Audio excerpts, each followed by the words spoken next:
Nigerians in Nigeria and hello Nigerians in diaspora. Welcome to an awesome weekend. Happy Sunday, everyone.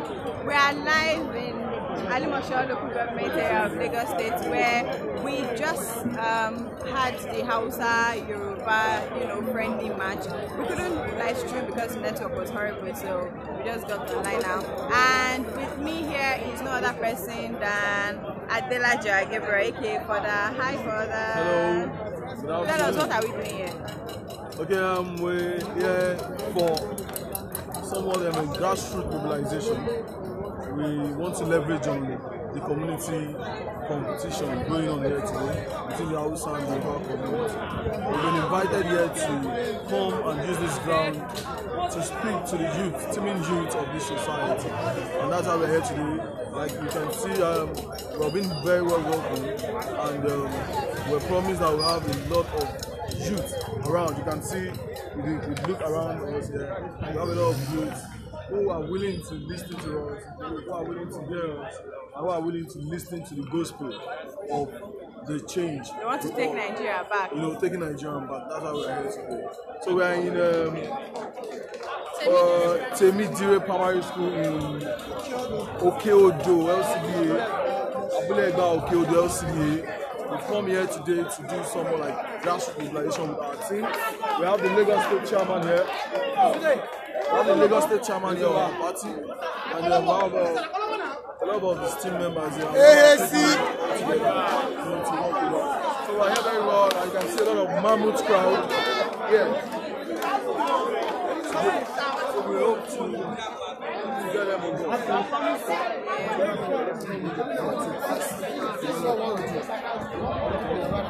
Hi, Misty. Hi, Angel. Say hello to people. Hi. Take it back us. Nothing in that, spread the gospel. Hi, Tokwe. Hi. How are you? I'm fine. We are here in somewhere around Agbadoke. We are here to tell the people that Omoyele Sowore is the show time. We are taking back Nigeria. We are here to tell the people no other better alternative than Omoyele Sowore. Yes. Stay tuned. Watch this channel. Don't get it twisted. Don't drop the line. Continue watching. We are taking it back. Hi, Shola. How are you? Hello, Angela. Why are you here? We are here to educate these people about Omoyele Sowore, because we have shown it the fact that he's the best person we can use for now, and he has decided to offer himself for that job. That's why we are all here to educate our people, to enlighten them about the futures of this country. So we continue. Thank you. Yeah. So guys, we are at Temidire Grammar School in Alimoso local government. How are you?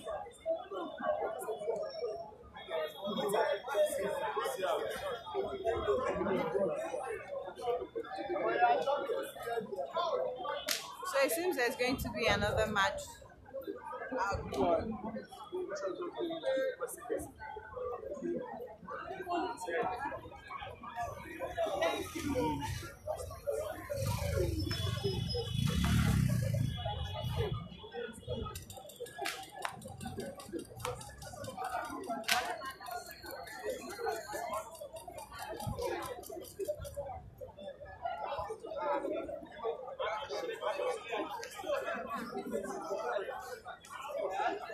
Yes, so please keep donating to the movement. The Zenith bank account details and the GoFundMe bank details.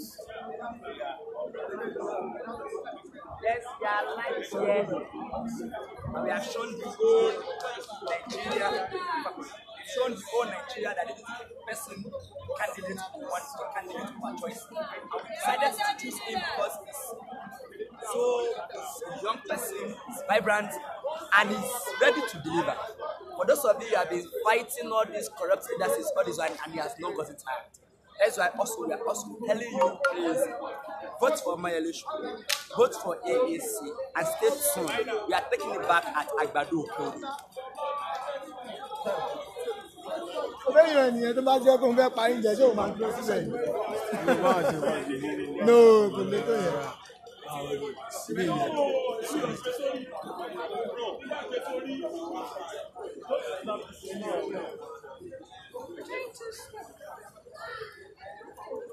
You were there, that's why I came to this edge. Why are you following me up and down now? Oh, I don't know. But we'll try and double that.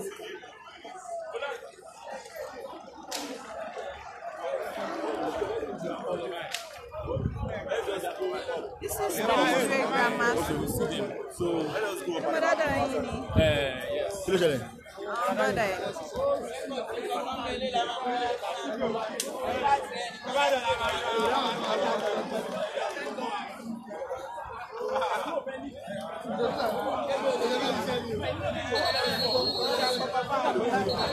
There's another match going on.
Mama Shawapa. Hey, if I do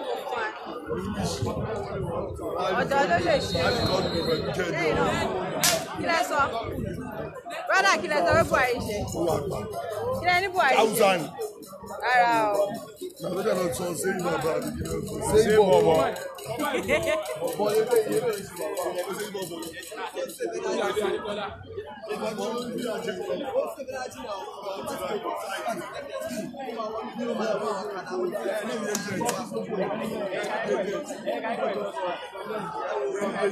Are you ready to work for us? You don't need to work for us.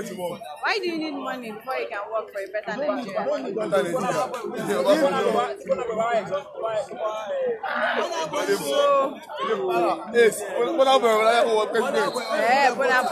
Ẹ jẹ́ kó rán tó bá rán ẹ̀dẹ̀ máa dìbò. Kò rán náà.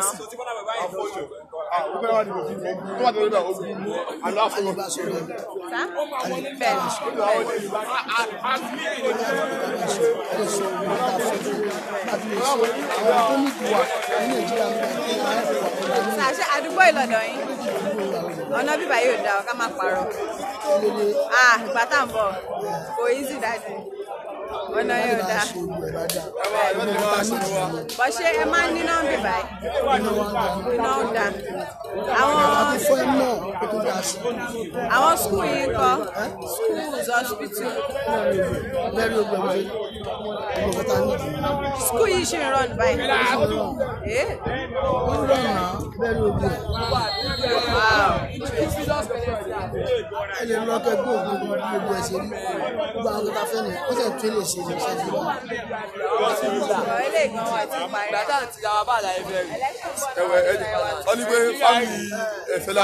Never seen the Jackie Bonner boy president. No, ọ̀nà ọmọ Fẹlá rí.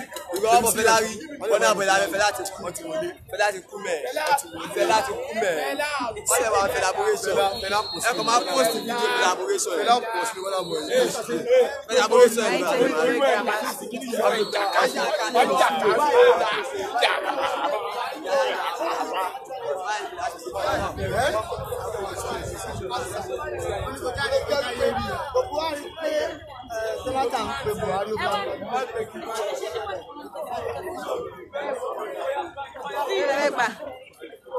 Ṣé pépà nìkan ló ń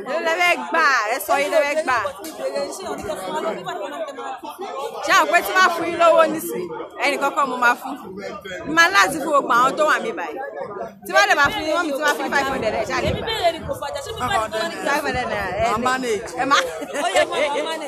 ẹ̀yẹ wá sí pé ẹ ní sùúrù màmá ẹ̀yẹ ní sùúrù ẹ wá sí pé mo fún ẹ̀yin ní 500 mo fún everybody ní 500 ṣé àwọn pé bí mo ṣe ṣe ní báyìí. As me now, right? Yes, ma'am. Eh? Yes, ma'am. I'm a leader in my meeting. Do you mind if I have the camera? We discussed before you. That's why I'm asking you. Do you mind? No, let me just tell you, you now do that. I'm a leader in my meeting. If I'm giving you 30 people, I'm a leader in grooming. If I'm giving you 30 people, how much are you paying? Every person you see here, mommy, that is working is not being paid. Some video. This is part of my member. She's part of your member. Yeah. This is the idea. If we use money to do it, we will steal.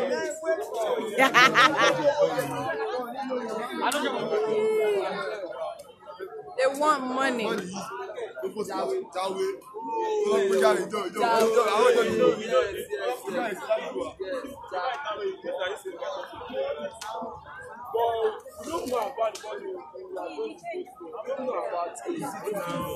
Everything about it. All you want to tell me now is for me to take one bag of rice. So one bag of rice is good for good 4 years.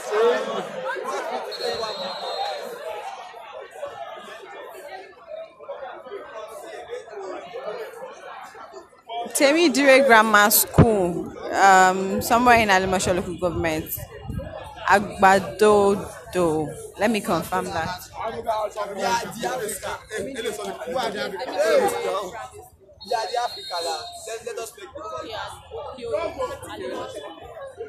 Temidire Primary School, Okeodo, Alimoso.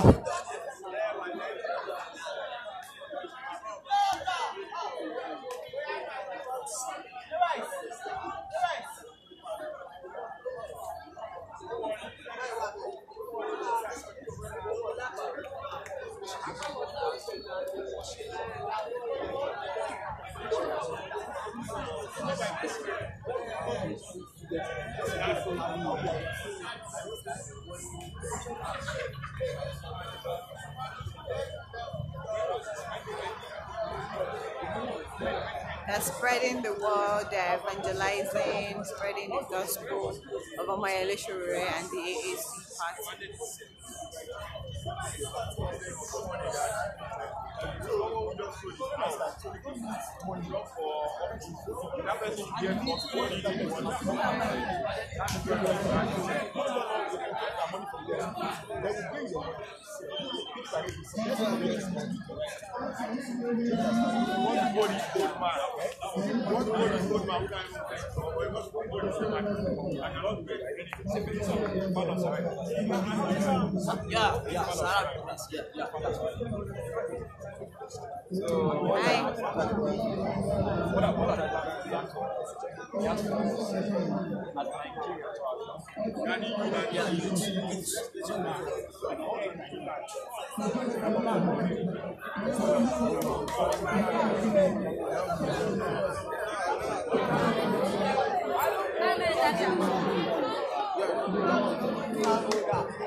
àwọn mẹ́rin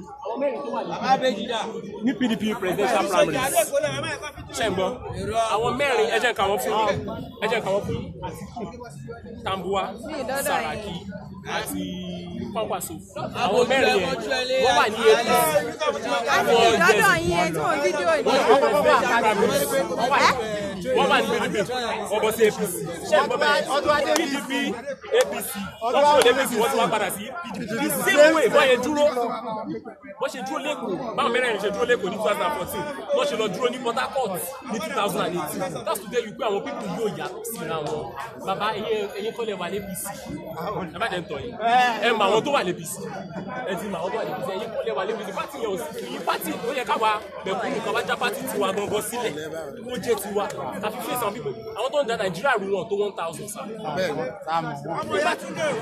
àtàwọn 1000 wọn wá ń dictate nǹkan tó máa ṣẹlẹ̀ sí 180 million people ó yẹ ká jókòó láàárọ̀ ọjọ́ kan ká wo orí àwọn òkè nígbà àwọn èèyàn 1000 bá ń determine nǹkan tó máa ṣẹlẹ̀ sí 100 million 180 million people ó yẹ ká mọ̀ pé àánú wa tábàdẹ̀ dìde àwọn people ìlú sá ó yẹ tábà dìde tì wọ́n máa sá ó ṣẹlẹ̀ ní Tógò ọdún mọ̀ sọ yóò ṣẹlẹ̀ ní Tógò bàtà àwọn èèyàn tó mobilize àwọn ọjà nígbà tí kí ló lóun lọ president ọ̀hún lóun lọ gbogbo ọdẹ jà. ẹ̀fọ́ alówó ìsinmi àrí tábà wọlé ẹ̀rí àrírí mẹ́fọ́ alówó ẹ bá sọ̀rọ̀ ẹ̀fọ́ owó it's new right am telling you do not know the most best part let me consider ẹ̀fọ́ alówó.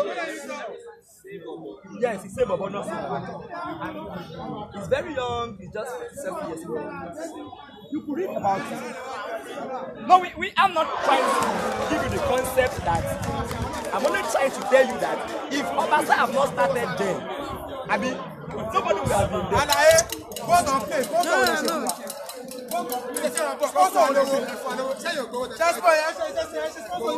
ẹ wá join wa tí wọ́n fẹ́ gbowó jàre ẹ máa bọ̀ ẹ bá owó lẹ fẹ́ gbà ẹ máa bọ̀ náà ẹ wá join wa rárá o ọ̀fẹ́ lẹ́yìn fẹ́ gbowó ni kí ló ti máa bùn yín lówó ṣebí tó lówó mo ṣe wà bí ẹ wá join wa ṣebí owó lẹ fẹ́ gbà ẹ fìgbà tá a máa ṣe lẹ́yìn kan wá join wa. The reason why I'm telling you is that if Obasa have not started, nobody will have been there. Now I couldn't join those people because I have a new person. And I've worked with him, I've known him, I've read about him, that means that's why I'm following him. But this party, do you believe this party will make it? Like, who believe PDP will make it 1999? Sorry, excuse me. Yes. Let me quickly interject, please. Shola. I will see there. Let me quickly interject. So, are you aware of the fact that this man has a plan for every caste, every sect, and every person in Nigeria? Let's not talk about the plan. Okay. Because every candidate, let me say, every aspirant, every person who has come to run for a political, I can boast that I have never heard of any presidential candidate in the history of Nigeria who is coming down to say that, okay, for this caste of people, for these selected people, for this set of people in Nigeria, this is the provision for them. He has a provision for 100,000 naira living wage for workers. He has a provision for 100,000 naira NYSC alawi. He has 50,000 naira provision quarterly for people who are special.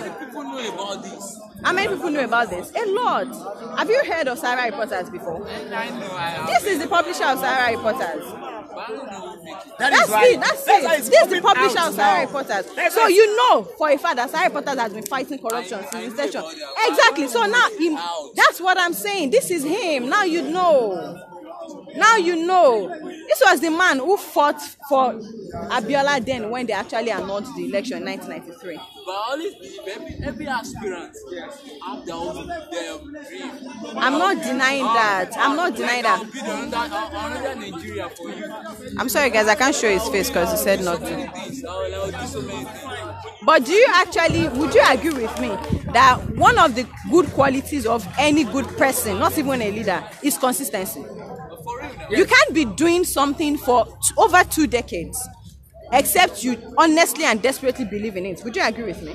So if you have been fighting corruption without running for any political office for over 20 years, come on, what are we talking about? Like for you, let me tell The you. fact that you know Sarah reporters is enough for you to believe in his dream. So I've seen their films.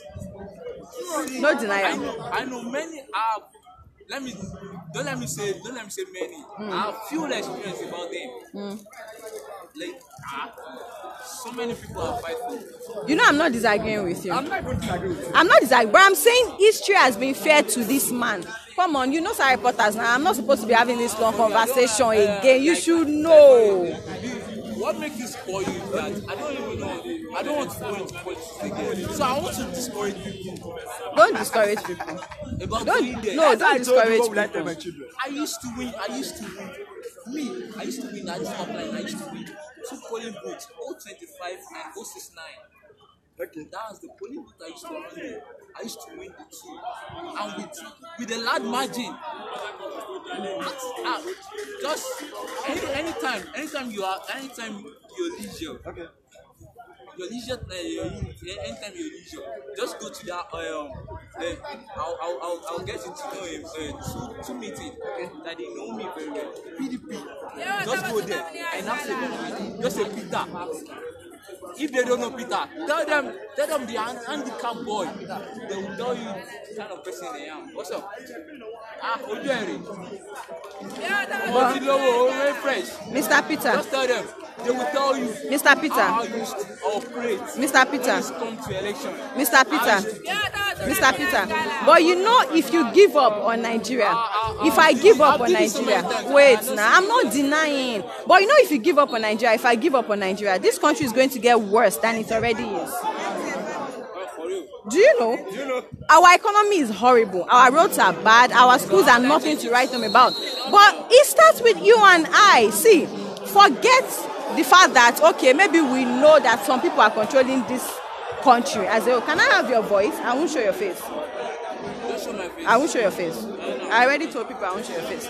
Forget the fact that we know for a fact that people or some certain people are actually say ruling and ruining this country, but they are not as much as the commoners. Do you understand what I'm saying? Let us agree that there are some set of people we call cabals in this country. Melo ni won, they're not up to 1,000.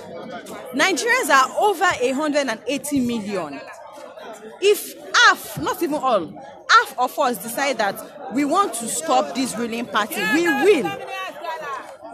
You understand? It's just a revolution. We will. Well, let me tell you. But if you give up, do you know how many people you can inspire in the wrong way to give up?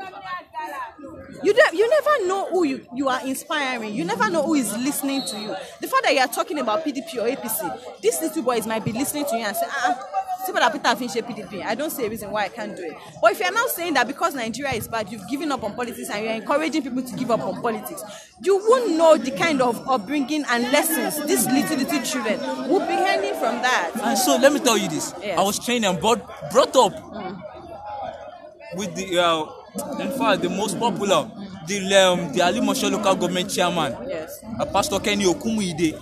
He trained me, sent me to school, give me food allowance, so many things. But he helped the less privileged That's alone. what I'm saying. This man He has the bad road for less privilege. Let me tell you a bit about him. But let me tell you a bit about him. Why I believe in him. Let me be honest with you.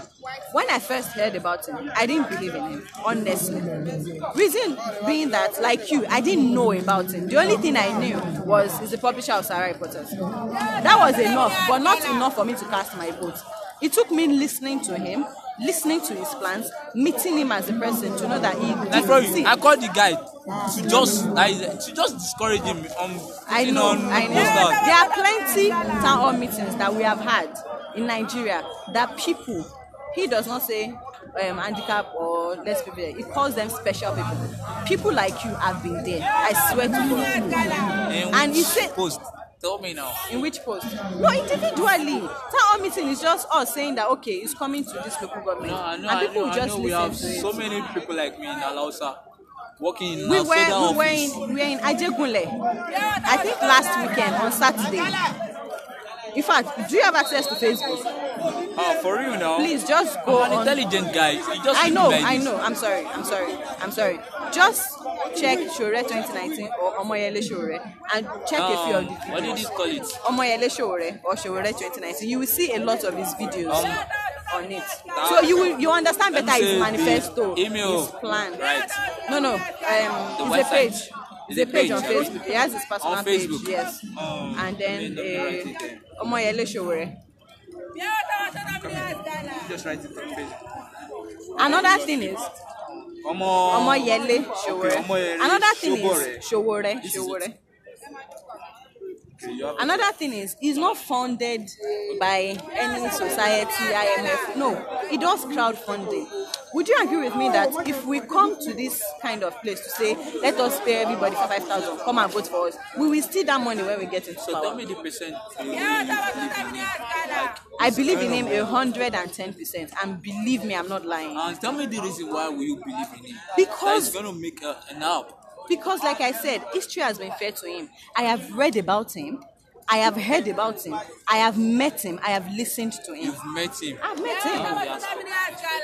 Do you want to meet him? If you tell me you've read about him, I can write stories about me. That would be lies. I know, but you cannot write stories about you alone for me to read. Reason why? Other people will write stories about you. If you research his name, if you Google his name, you will find everything there, from controversies to things he has done. Everything. Google doesn't know me now. You don't understand what I'm saying. It's not what I post on Google that I know. bring but out. You know, it's not just your site. Do you get? For instance, if I were to write about this meeting between you and I, you have your version, I have my version. Both versions will be online.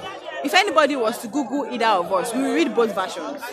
That's what I'm saying. So even if he wants to lie about himself, there are too many people. You know Sarah reporters, you know how much millions of people go into Sarah, but there are too many people who know him to call out his bluff if he was lying. That's what I'm telling you. This is going to be good. It is, I promise. I give you my word. So let's talk again. Can I just get your contact there? Because I'm actually working, so I'll just buzz you. Give me another. Okay. 080. Sorry. Yeah, thank you. 70.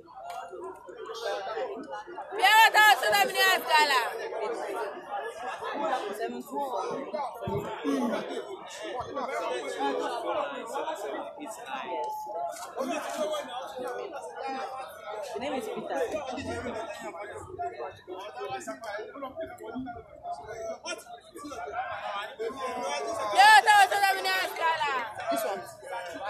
This one, Abby. Okay, thank you. I'll save it with a private name because I don't like people asking me who is this. No problem. I'll save it now. So what's the name? Zainab.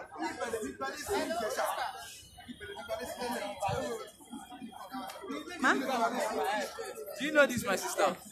Oh really? I didn't know. I know. That's why I got my job for 2-1. One more.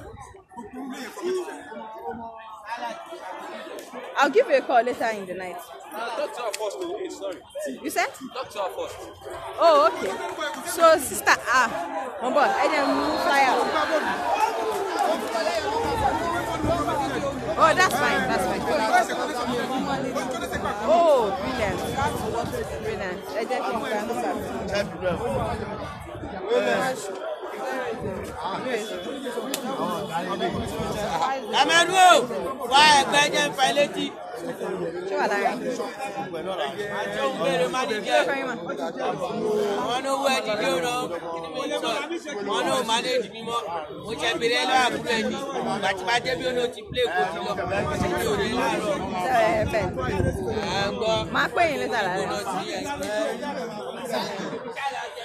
guys, sorry, the guy was talking to is a special person, so he didn't want his face shown. You people are safe. Yeah, fine. He didn't want his face shown, so I had to just converse with him without showing his face. I'm sorry for that.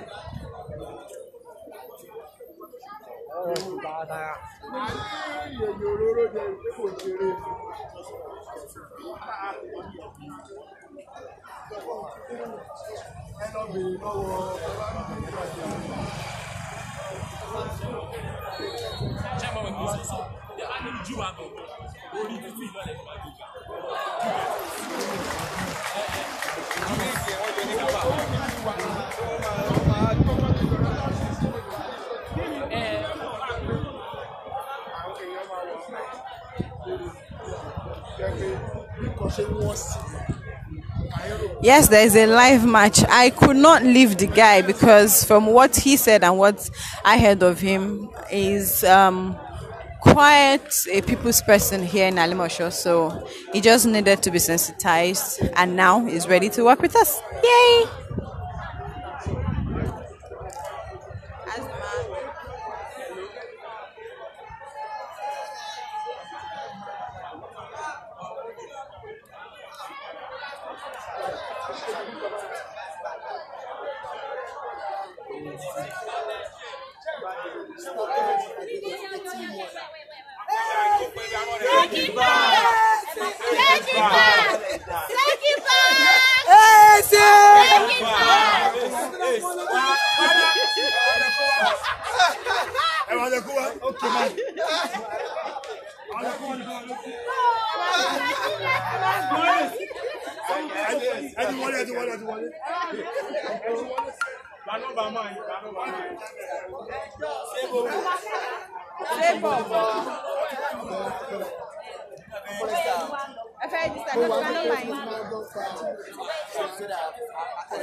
Okay, so member APC ni.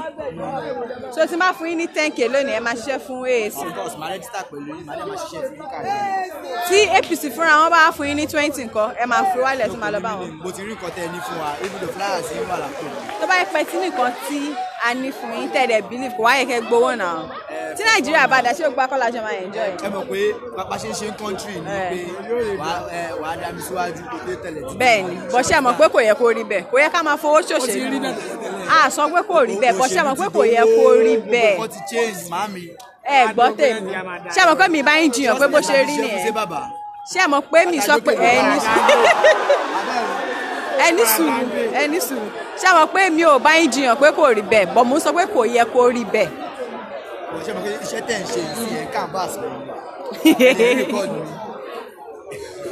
Mi ìdẹ̀ tún fẹ́ fún yín lówó àmì. No, tábà fún yín lówó a máa jalè owó yẹn, ẹ má yẹ ká fún yín lówó. Ẹ̀yin náà mọ̀. Lọ́fẹ̀ẹ́ ló fò, ẹ chop náà. Èèyàn yìí ni máa gba nọ́mbà yẹn sí. Ẹ kàn lọ online sí aac.org. Ẹ máa rí how to register anything tẹ́ fẹ́ mọ̀ nípa manifesto nípa Sowore, everything is on the website. Ó yẹ fún nọ́mbà yẹn.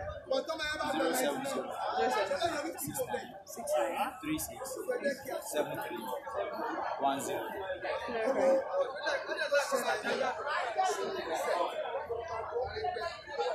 They're ready láti ṣiṣẹ́ fún wa nígbà yẹn. Kò sí wàhálà, a máa kàn sí i. Ẹ ṣé.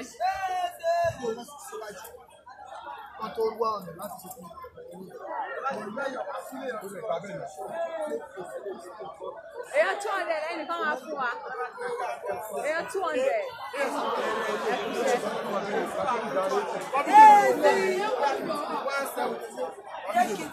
Ṣé wàá pa? Èmi àti selfie ni. Èmi àti máa jẹ selfie ni. Èmi àti selfie àwọn ẹnu iṣẹ́ mo wà. Selfie lẹ fẹ́ yà ni. Èmi àti selfie. Ṣé wàá pa? Mo ò rí kankan jẹ. Kẹ́dọ̀rìn àti mi. So tá bá fún yín lówó la máa fi win àti mi. Èló lẹ fẹ́ gbà? Ọ̀pọ̀lọpọ̀ owó ni. Èló ni ẹ sọ? Dábì 10 million. 10 million. Kí lẹ fẹ́ 10 million ṣe báyìí? Let me travel out. ara o kí nìyẹn máa fún yín lówó kẹ̀kẹ́ bá ṣe tí máa travel out ara mi ṣe o mi ṣe mo máa fún yín lówó ẹ tí wọ́n máa sá lọ lù fún mi. ọmọ kan ní bá bọ̀ ọmọ kan pè ní ìlú báyìí. ọmọ kan pè. Oh my God.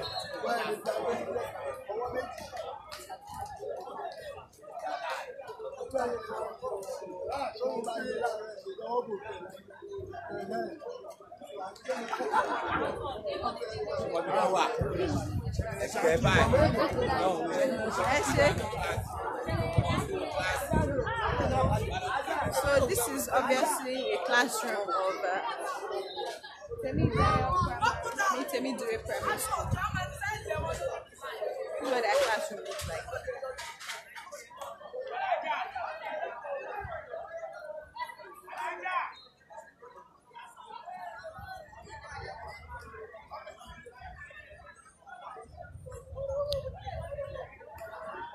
I hope this is good.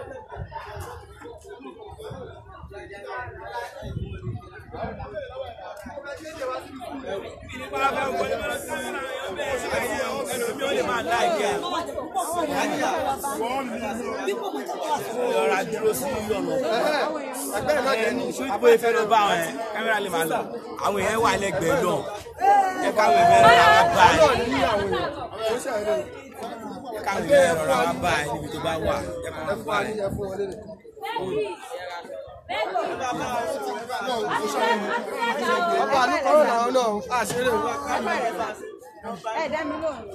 Ẹ gbà wọn bá yín sọ̀rọ̀.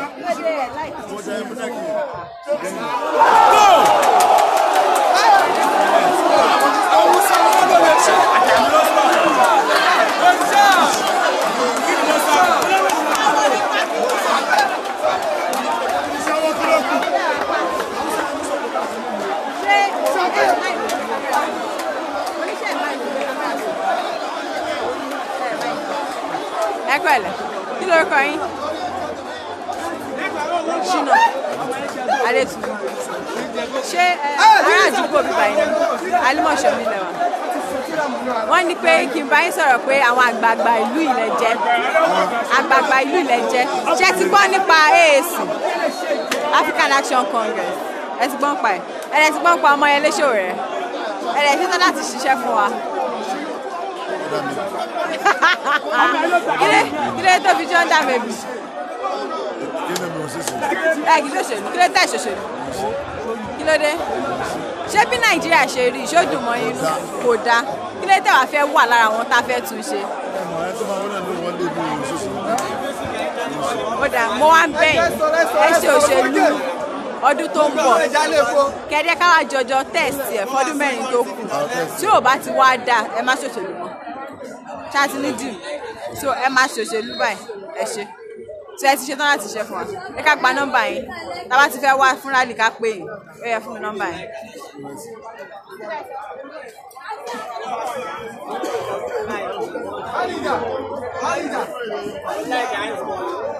Ẹ ṣe. So nice.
wait, let's work together before they beat me.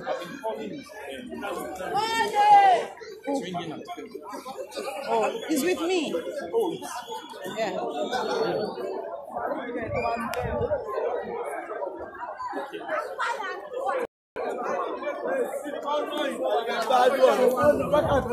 I saw one of them. Yeah, I can't find them again.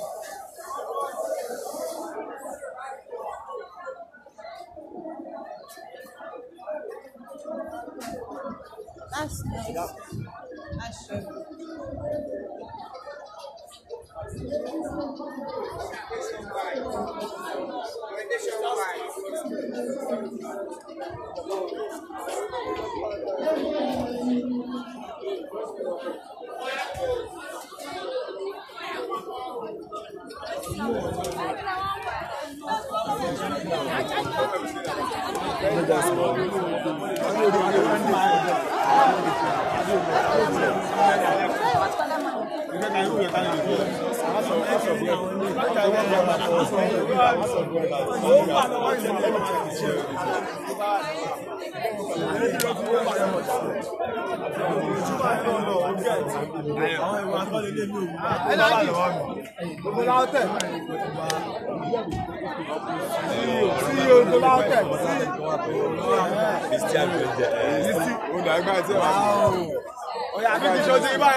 ẹni tó máa ṣe tó máa dá ní kẹjẹ ká ṣe fún bàbá tí ń jẹ báàsì báàlì wa pé kọ́ lù kọ́ máa lù fún wa àwọn ò fẹ́ lọ bẹ̀ lọ pàwọ́ àfẹ́ lọ náwó ń bẹ̀ jáde wọlé òṣèré tó máa wọlé síbẹ̀ tó máa jẹ́ báàsì tó máa sọ pé ẹ má fún wọn ẹ má lù àfẹ́ wọn mọ́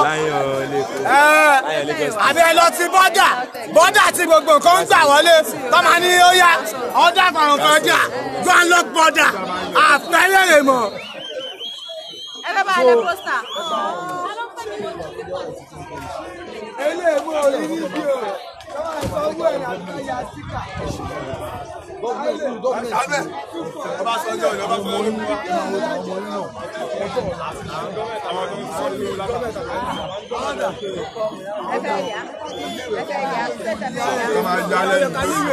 support Sanwó-Olú.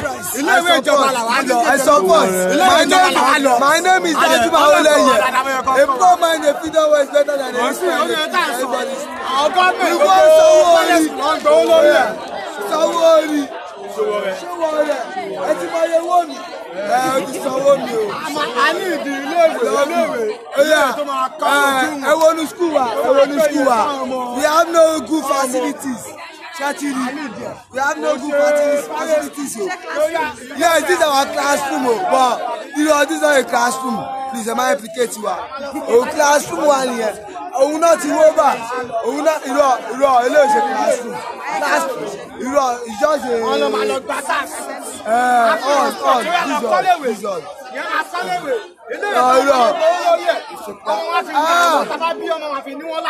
Eléyìí olùlélẹ́yìí o. Classroom làwọn ìtọ́ ti pààyàn àwọn táwọn ìtọ́ ti wó yìí ṣẹgbọ́ Sanwó-Olú àìsàpọ̀tì abáláyàn.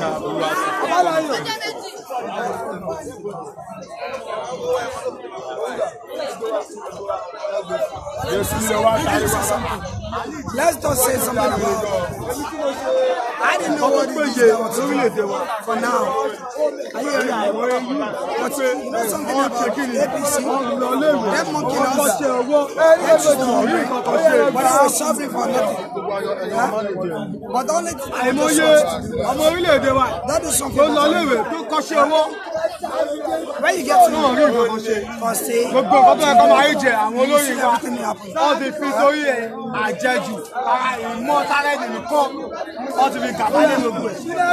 Sanwó Èkó kò sanwó fún wa ọ̀dà sanwó gidi fún wa 2019 ó wà lọ sanwó fún wa Sanwó-Olú ó wà lọ sanwó fún wa a máa jà o a máa ní fóbẹ́ẹ̀mù.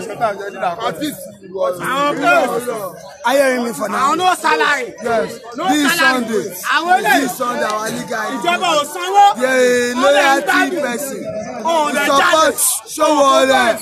Fọwọ́ kò fún wa. À ń ṣe sanwó olùsẹ́ àṣọwó rẹ̀ ọmọ ẹlẹ́ṣọ̀wó rẹ̀. President ló ń Ó yà àwòjà ká mọ̀ ọ̀kan ló ṣẹlẹ̀.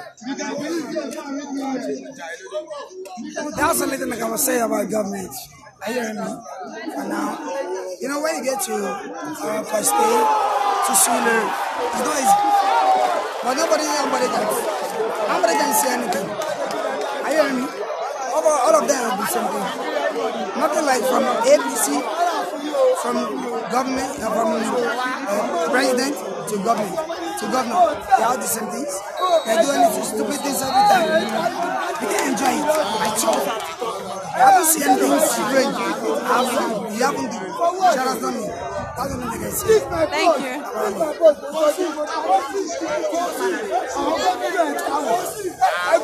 Talk to them. Talk to applause.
This is me. Actually, I'll collect money from you for the game. But this is what I'm doing. Why? Yeah, except I'm not paying this every day. That's the You're not paying. How do you know? The business that is using the camera. Yeah, now. If you want to appear, I'm just turn the camera. But you're not No, you know, since when you have been using this camera. I wasn't focused on that. Honestly, I wasn't. I can bet you play this video. The problem is, I'm not recording it like